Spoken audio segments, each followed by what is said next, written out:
నమస్తే, welcome to magazine story. నేను కవిత. అశేష భక్తజన కోటి చిరకాల స్వప్నం నెరవేరే తరుణం ఆసన్నమైంది. శతాబ్దాల నిరీక్షణ ఫలించటానికి మిగిలింది రోజులు మాత్రమే. జగదానంద కారకుని ఆలయం అతి త్వరలోనే ఈ జగతిని పావనం చేయబోతోంది. కౌసల్య తనయుడు జన్మించిన అయోధ్యలోనే శ్రీరామచంద్రుడి ఆలయం భక్తులను పరవశింపచేయబోతోంది. ఆ రామయ్య తండ్రి దర్శన భాగ్యం కోసం ప్రపంచమంతా ఎదురు చూస్తున్న వేళ ప్రాణ ప్రతిష్ఠ కేంద్రంగా రాజకీయ వేడి మొదలైంది. రాజకీయ లాభం కోసమంటూ బీజేపీ వైపు కాంగ్రెస్ వేలు చూపిస్తుంటే, శాస్త్ర విరుద్ధమంటూ శంకరాచార్య పీఠాధిపతులు అదే పని చేస్తున్నారు. అయోధ్య కేంద్రంగా అసలు ఏం జరుగుతోంది? దీనిపైనే ఇవాల్టి మ్యాగజైన్ స్టోరీ.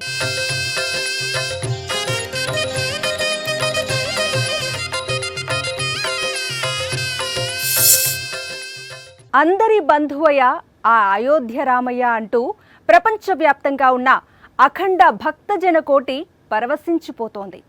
అదే సమయంలో రాముడు అందరి బంధువే, దీనబాంధవుడే అంటూనే అయోధ్యకు రామ్ రామ్ చెప్పేసింది కాంగ్రెస్. మమతా బెనర్జీ నుంచి కమ్యూనిస్టుల వరకు అందరూ తమది అదే మాట అనేశారు. అదే సమయంలో కొందరు పీఠాధిపతుల నుంచి కూడా కలకలం మొదలైంది.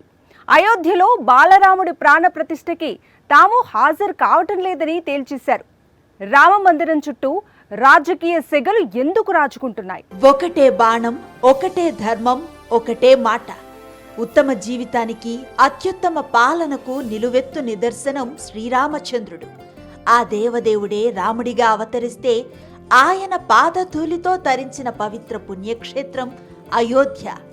రాముడు పుట్టినా, పెరిగినా, పాలించిన ఆ దివ్యస్థలిలో ఇప్పుడు అద్భుతమైన రామ మందిరం భక్తకోటిని ధన్యులు చేయటానికి సిద్ధమవుతోంది. అఖండ భారతవని మురిసేంత గొప్పగా రామ మందిర నిర్మాణం జరిగింది.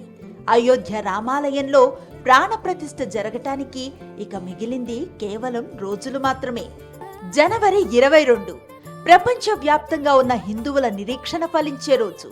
ఆ అయోధ్య రాముణ్ణి అయోధ్యలోనే దర్శించుకొని జన్మ ధన్యం చేసుకోవాలని తప్పించని రామ భక్తులెవరు చెప్పండి? ఇప్పుడు వారందరి చూపు అయోధ్య వైపే. జనవరి 22వ తేదీ మీదే. ఒకవైపు అయోధ్యలో బాలరాముడి ప్రాణ ప్రతిష్ఠకి అద్భుతమైన ఏర్పాట్లు జరుగుతున్నాయి. దేశ విదేశాల నుంచి రామయ్య తండ్రికి బహుమతులు వెల్లువలా వస్తున్నాయి. దేశంలో ప్రతి గ్రామంలో రాములోరి ఆలయం ఉంది. కానీ ఆయన పుట్టిన అయోధ్యలో ఆయనకి ఆలయం లేకపోవటం ఏంటన్న చింత తరతరాలుగా హిందూ సమాజాన్ని వెంటాడింది. ఇకపై ఆ క్షోభ లేదు. ఆ దివ్య పురుషుని దర్శన భాగ్యం, ఆ దశరథ రాముడి అనుగ్రహం అయోధ్యలోనే భక్తులకు కలుగుతుంది. జగదానంద కారకుని దర్శనం కోసం ప్రపంచమంతా ఎదురు చూస్తున్న వేళ ఆ రామాలయం కేంద్రంగా రాజకీయం మొదలైంది. ఒకవైపు విపక్షాలు, మరోవైపు కొందరు పీఠాధిపతులు మోదీ వైపు వేలు చూపిస్తున్నారు. అయోధ్యలో ఈ నెల 22న జరిగే శ్రీరామ ప్రాణ ప్రతిష్ఠ వేడుకకు కాంగ్రెస్ పార్టీ అగ్రనేతలకు రామ జన్మభూమి తీర్థక్షేత్ర ట్రస్ట్ ఆహ్వానాన్ని పంపింది. అయితే ఆలయ ప్రారంభోత్సవానికి దూరంగా ఉండాలని కాంగ్రెస్ నిర్ణయించుకుంది. శ్రీరాముణ్ణి వేల ఏళ్ల నుంచి ఈ దేశంలో పూజిస్తున్నారని, మతం అన్నది వ్యక్తిగతం, ఆర్ఎస్ఎస్, భాజపా మాత్రం అయోధ్య ఆలయ అంశాన్ని రాజకీయ ప్రాజెక్టుగా మార్చాయని కాంగ్రెస్ విమర్శించింది. ఎన్నికల ప్రయోజనాలను దృష్టిలో ఉంచుకునే ఇంకా పూర్తి కాని ఆలయాన్ని ప్రారంభిస్తున్నారని, శ్రీరాముణ్ణి కొలిచే కోట్లాది మంది భక్తుల సెంటిమెంట్ ను గౌరవిస్తూ ఆలయ ట్రస్ట్ ఆహ్వానాన్ని తిరస్కరిస్తున్నట్లుగా కాంగ్రెస్ తెలిపింది. దీంతో ఒక్కసారిగా కలకలం రేగింది. బాలరాముడి ప్రాణ ప్రతిష్ఠని ఎన్నికలకు ముడిపెడుతూ ఓట్ల కోసం అయోధ్యని బీజేపీ రాజకీయ ప్రాజెక్టుగా మార్చిందంటూ వేడి రాజేసింది కాంగ్రెస్. కమ్యూనిస్టుల నుంచి మమతా బెనర్జీ వరకు అందరిది ఇదే దారి. అయితే కాంగ్రెస్ మైనారిటీ ఓటు బ్యాంకును దృష్టిలో పెట్టుకునే ఈ నిర్ణయం తీసుకుందన్న విశ్లేషణలు కూడా బలంగా వినిపిస్తున్నాయి. కాంగ్రెస్ పార్టీ గుప్పెడు ముస్లిం ఓట్ల కోసము, మైనారిటీ బుజ్జగింపు రాజకీయాల కోసము కేరళలో ఇండియన్ యూనియన్ ముస్లిం లీగ్ బెదిరింపులకు భయపడో మొత్తానికి ఈ కార్యక్రమానికి దూరంగా ఉంది. ఈ కార్యక్రమానికి గనక కాంగ్రెస్ వెళ్ళినట్లయితే కాంగ్రెస్ పార్టీకి తమ మద్దతు విషయంలో పునరాలోచిస్తామని చెప్పి ఇండియన్ యూనియన్ ముస్లిం లీగ్, దానిని నడిపించే సంస్థ అయినటువంటి సమస్థ అనేటటువంటి వ్యవస్థ ఉంది. ఈ రెండు కూడాను కాంగ్రెస్ని బెదిరించాయి. కాంగ్రెస్కి ప్రస్తుతం ఉన్నటువంటి 50 చిల్లర లోకసభ స్థానాల్లో 19 స్థానాలు కేరళ నుంచే వచ్చాయి. కాబట్టి కాంగ్రెస్ పార్టీ ఆ 19 స్థానాల్ని కాపాడుకునేటటువంటి ప్రయత్నంలో మొత్తం దేశంలో ఉన్నటువంటి 542 స్థానాలకి నీళ్లు వదులుకోవడానికి సిద్ధమైంది. అయోధ్య రామాలయ ప్రారంభోత్సవానికి హాజరు కావటం లేదని కాంగ్రెస్ ప్రకటించగానే అటు బీజేపీ ఎదురుదాడిని ప్రారంభించింది. ఈ తిరస్కరణ ద్వారా వారు త్రేతాయుగంలో రావణుడిలా మతిస్థిమితం కోల్పోయారని భాజపా ఎంపీ మనోజ్ తివారీ విమర్శించారు. అటు వామపక్షాలు, తృణమూల్ కాంగ్రెస్ తో పాటు పలు ప్రతిపక్ష పార్టీలు రామమందిర ప్రారంభోత్సవానికి వెళ్లబోమని తేల్చి చెప్పాయి. మరోవైపు ఇండియా అలయన్స్ లో కీలకంగా ఉన్న ఎన్సీపీ అధినేత శరద్ పవార్ తనకు ఆహ్వానం అవసరం లేదని, ఎప్పుడు అవకాశం వస్తే అప్పుడు వెళతానని తెలిపారు. కాంగ్రెస్, బీజేపీ వాదనలు ఎలా ఉన్నా అయోధ్య కేంద్రంగా రాజకీయ కోణంలో విమర్శలు, ప్రతి విమర్శలు, ఆరోపణలు తీవ్రంగానే సాగుతున్నాయి. ఈ అంశం చుట్టూ రాబోయే రోజుల్లో రెండు వైపుల నుంచి మరింత రాజకీయం జరగటం ఖాయమని పొలిటికల్ ఎనలిస్టులు విశ్లేషిస్తున్నారు. రాజకీయం చేస్తున్నారు కాంగ్రెస్ తో పాటు కొన్ని విపక్షాల ఆరోపణ. అసలు రాజకీయం మీది. క్రైస్తవ, ముస్లిం మత పెద్దలు కూడా ఆలయ ప్రారంభోత్సవానికి వస్తున్నారంటూ బీజేపీ ఎదురుదాడి. ఎవరి వాదన ఎలా ఉన్నా అయోధ్య రామాలయం కేంద్రంగా రాజకీయం అయితే మొదలైపోయింది. ఇది ఇంతటితో ఆగుతుందా? సార్వత్రిక ఎన్నికల సాక్షిగా మరింత సెగలు పొగలు కక్కటం ఖాయమని పొలిటికల్ ఎనలిస్టులు తేల్చి చెబుతున్నారు. మోదీని ఎదుర్కోవటానికి విపక్షాలు చేస్తున్న ఈ ఎత్తుగడ ఫలిస్తుందా, లేక బూమ్రాంగ్ అయి మరింత నష్టం చేకూర్చుతుందా? అయోధ్య రామాలయ నిర్మాణం ప్రారంభమైనప్పటి నుంచి అటు రామ భక్తులతో పాటుగా భారతీయులు కూడా భక్తి భావనతో, ఆరాధనా భావంతో అయోధ్య వైపుకు చూస్తూనే ఉన్నారు. ఇక బాలరాముడి ప్రాణ ప్రతిష్ఠ తేదీ ప్రకటించిన నాటి నుంచి అఖండ భక్త కోటి పరవశించిపోతూనే ఉంది. అయోధ్యలో రామాలయ నిర్మాణం సాగుతున్న తీరు, నిర్మాణ విశేషాలు, జరుగుతున్న ఏర్పాట్లు ఇలా ఒకటేమిటి, రకరకాల వార్తలు హల్చల్ చేస్తూనే ఉన్నాయి. కానీ ఎక్కడా అయోధ్య కేంద్రంగా విమర్శలు కానీ, ఆరోపణలు కానీ కనిపించలేదు, వినిపించలేదు. ఆలయ ప్రారంభోత్సవం ఇక రోజుల్లోనే ఉందనగా రాజకీయ సెగలు మొదలయ్యాయి. అయితే అయోధ్య రామాలయం కేంద్రంగా కాంగ్రెస్ చేస్తున్న విమర్శల్లో ఎలాంటి పస లేదని, అసలు ఆ మాటకొస్తే అయోధ్యలో రామాలయం కోసం మొదట పోరాటాన్ని ప్రారంభించింది కాంగ్రెస్ పార్టీయే అంటున్నారు పరిశీలకులు. తమాషా ఏంటంటే కాంగ్రెస్ మొదటి నుంచి కూడా ఈ తప్పు చేస్తూ వచ్చింది. అయోధ్యలో రామజన్మభూమి యొక్క విముక్తి, రామజన్మభూమిలో భవ్యమైనటువంటి మందిర నిర్మాణము ఇది ఒక పార్టీ ఎజెండా కాదు. ఇది వాస్తవానికి ఈ ఉద్యమాన్ని ప్రారంభించింది కాంగ్రెస్ పార్టీ, బీజేపీ కాదు. చాలామందికి తెలియని విషయం ఇది. 1984 ఎన్నికలు గెలిచిన తరువాత రాజీవ్ గాంధీ ఈ అయోధ్య సమస్యకు ఒక పరిష్కారం కనుగొందామన్నటువంటి ప్రయత్నంలో భాగంగా అప్పటి ఉత్తరప్రదేశ్ ముఖ్యమంత్రి అయినటువంటి బీర్ బహదూర్ సింగ్కి ఆదేశాలు ఇచ్చారు. ఆయన ఆదేశాల మేరకు ఒక మాజీ మంత్రి ఉన్నారు, దావుదయాల్ ఖన్నా అని.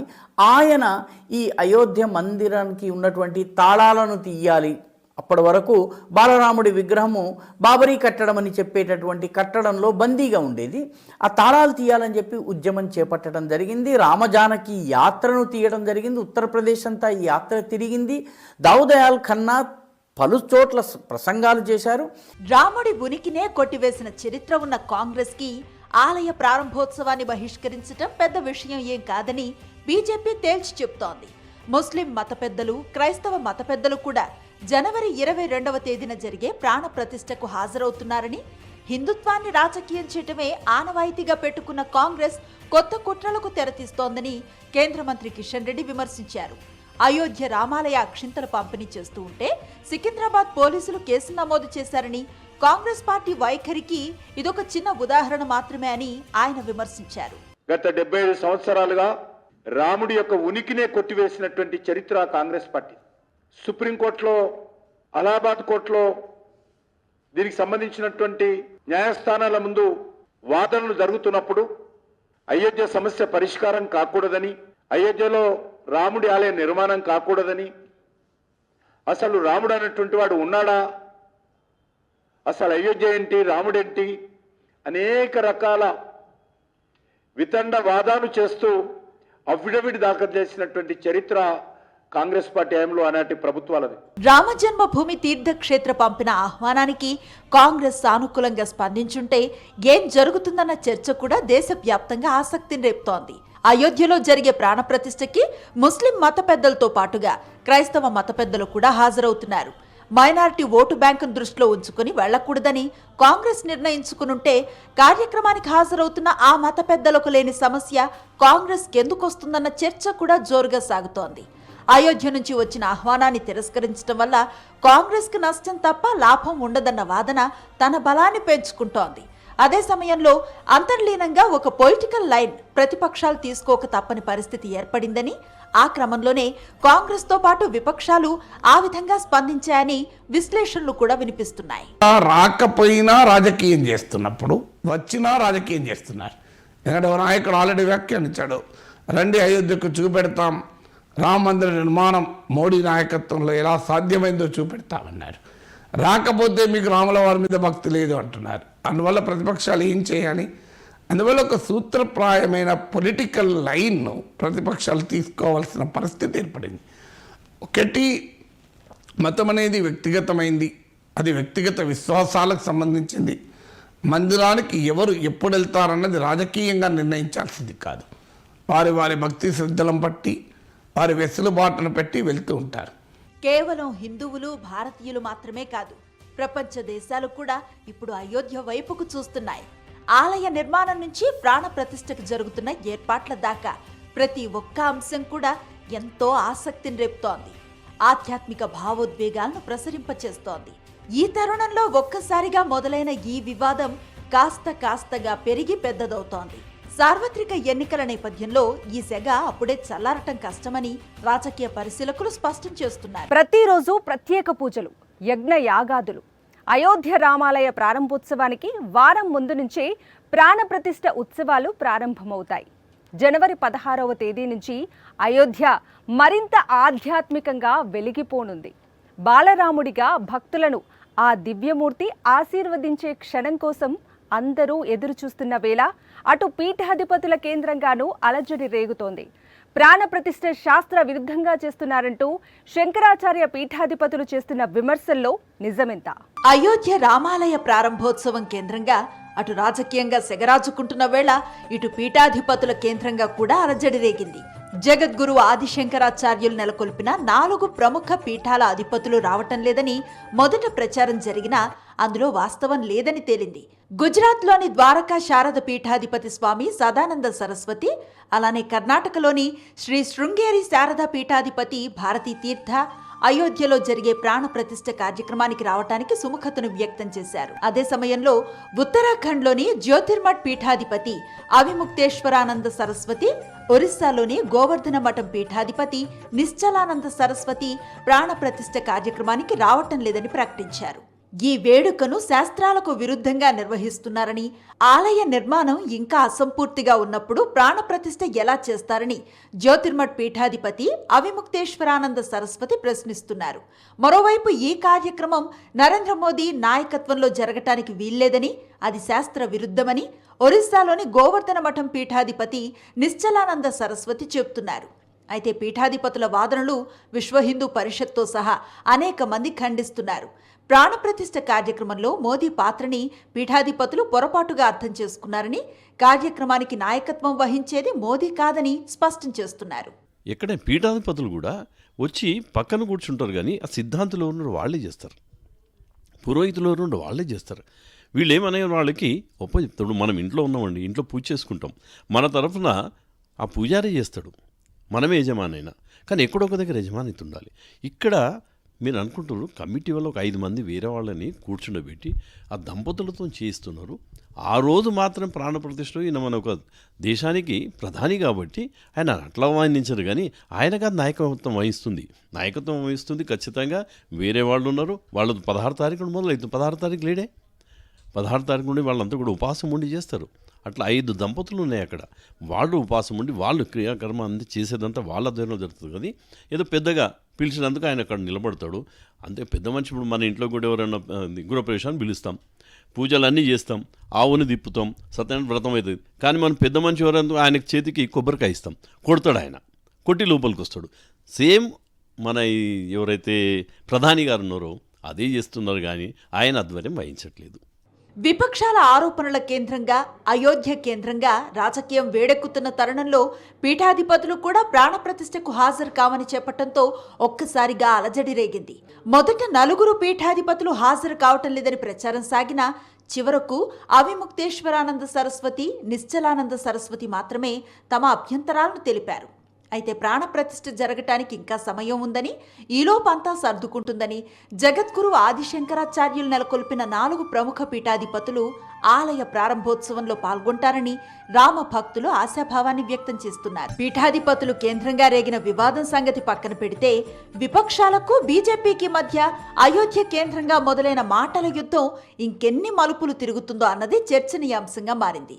అదే సమయంలో ఇప్పుడు అందరూ దృష్టి పెట్టాల్సింది ఈ రాజకీయ సెగల మీద కాదని, శతాబ్దాల నిరీక్షణ ఫలిస్తున్న వేళ ఆ అనిర్వచనీయమైన భావోద్వేగాన్ని ప్రతి ఒక్కరూ పరిపూర్ణంగా ఆస్వాదించాలని, రామనామంతో తరించాలని భక్త కోటి కోరుతోంది. త్రేతాయుగంలో సరయూ నది ఒడ్డున అయోధ్యాపురిలో చైత్ర శుద్ధ నవమి నాడు పునర్వసు నక్షత్రంలో దశరథ మహారాజు, కౌసల్యాదేవి దంపతులకు శ్రీరాముడు జన్మించాడు. ఇప్పుడు కలియుగంలో అదే అయోధ్య మందిరంలో జగదభిరాముడు జనవరి 22 మధ్యాహ్నం పవిత్రమైన మృగశిర నక్షత్రాన బాలరాముడిగా కొలువు తీరనున్నాడు. భక్తజన కోటి జీవితాలను ధన్యం చేయబోతున్నాడు. కోట్ల మంది రామ భక్తుల చిరకాల స్వప్నం సాకారం కావటానికి మిగిలింది కొద్ది రోజుల సమయం మాత్రమే. ఇది ఇవాల్టి మ్యాగజైన్ స్టోరీ.